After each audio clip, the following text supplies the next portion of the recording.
మన ఛానల్ని సపోర్ట్ చేసి ముందుకు నడుపుతున్న ప్రతి ఒక్కరికి నా హృదయపూర్వక నమస్కారాలు.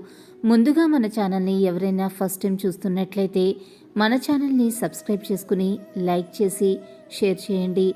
అలాగే వీడియో చూస్తున్న ప్రతి ఒక్కరూ ఓం సాయిరామ్ అని ఒక చిన్న కమెంట్ అయితే చేయటం మర్చిపోకండి. సాయిబాబా పాదాలను ఆశ్రయించటమే ఆరాధన.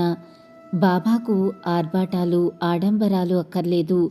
నిండైన మనసు చాలు. మనసునే మందిరంగా చేసి సాయిని ఆరాధిద్దాం. మన మనసులో నిరంతరం బాబాను తలుచుకోవటమే మనం పెట్టే నివేదన. సాయిబాబాకు భక్తుల గురించే ధ్యాస.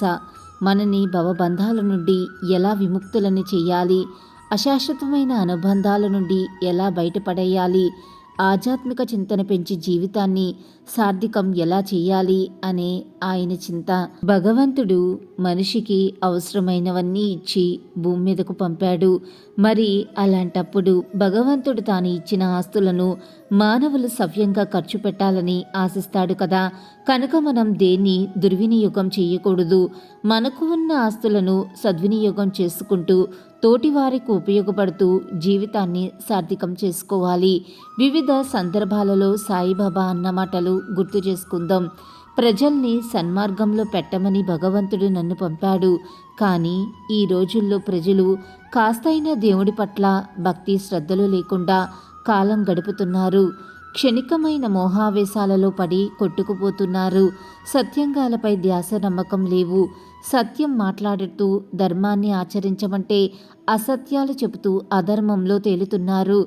భక్తి భావన నిలుపుకుంటే మీకే శ్రేయస్కరం. నా ప్రయత్నాన్ని నేను చిత్తశుద్ధితో చేస్తున్నాను. పుడుతున్నాం, తింటున్నాం, కాలయాపన చేస్తున్నాం. పుట్టడం, ఆయుష్ ఉన్నంత వరకు జీవించటం ఇదేనా జీవితం? ఇందులో ఏవైనా జీవిత పరమార్థం ఉందా? మన జీవితానికి గమ్యం అంటూ ఉండనవసరం లేదా? సరైన నిర్దిష్టమైన గమ్యాన్ని నిర్ణయించుకుని దాన్ని చేరేందుకు ప్రయత్నించాలి. మనిషి తనను తాను తెలుసుకోలేనంత వరకు, గమ్యాన్ని నిర్దేశించుకునేంత వరకు జ్ఞానం లేనట్లే. గమ్యం తెలిసినవాడే జ్ఞాని. సద్గురువు బోధనలు వింటే వాటిని పాటిస్తే జీవితం సార్థకమవుతుంది. పుట్టినవారు గిట్టక మానరు. అందరూ మట్టిలో కలిసిపోవలసిందే. అయితే చావు పుట్టుకల మధ్య ఉన్న జీవితాన్ని సార్థకం చేసుకోవాల్సిన బాధ్యత మన మీద ఉంది. తోటివారితో వీలైనంత వినయ విధేయతలతో మాట్లాడాలి. జలసాలు విలాసాలకు దూరంగా నిరాడంబరంగా గడపాలి. ఇంద్రియాలను అదుపులో ఉంచుకో. సౌశీల్యాన్ని సౌజన్యాన్ని అలవర్చుకో. ఎక్కువగా మాట్లాడకు. ఎదుటివారు చెప్పేది విను. సుఖ దుఃఖాలను సమానంగా స్వీకరించు. వంతులు, మాట పట్టింపులు, వాదులాటలు వద్దు. అహంకారాన్ని విడిచిపెట్టు. కోపతాపాలకు దూరంగా ఉండు. దేని మీద ఇష్టాన్ని పెంచుకోకు. దేన్ని ద్వేషించకు. మనోవికారాలకు దూరంగా నిర్వాకారంగా ఉండటం అలవర్చుకో. శ్రద్ధా సబూరిలను సమర్పించు. ఇదే నిజమైన గురుదక్షిణ. ఇవన్నీ సాయిబాబా యొక్క సూక్తులు. అరటిపండు వల్చి నోట్లో పెట్టినట్లు ఎంత స్పష్టంగా ఉన్నాయి కదా.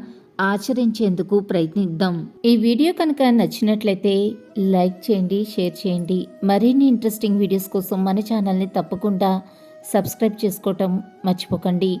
ఇంకొక సరికొత్త వీడియోలో మళ్ళీ కలుసుకుందాం. అంతవరకు సర్వే జన సుఖినో భవంతు. Thanks for watching.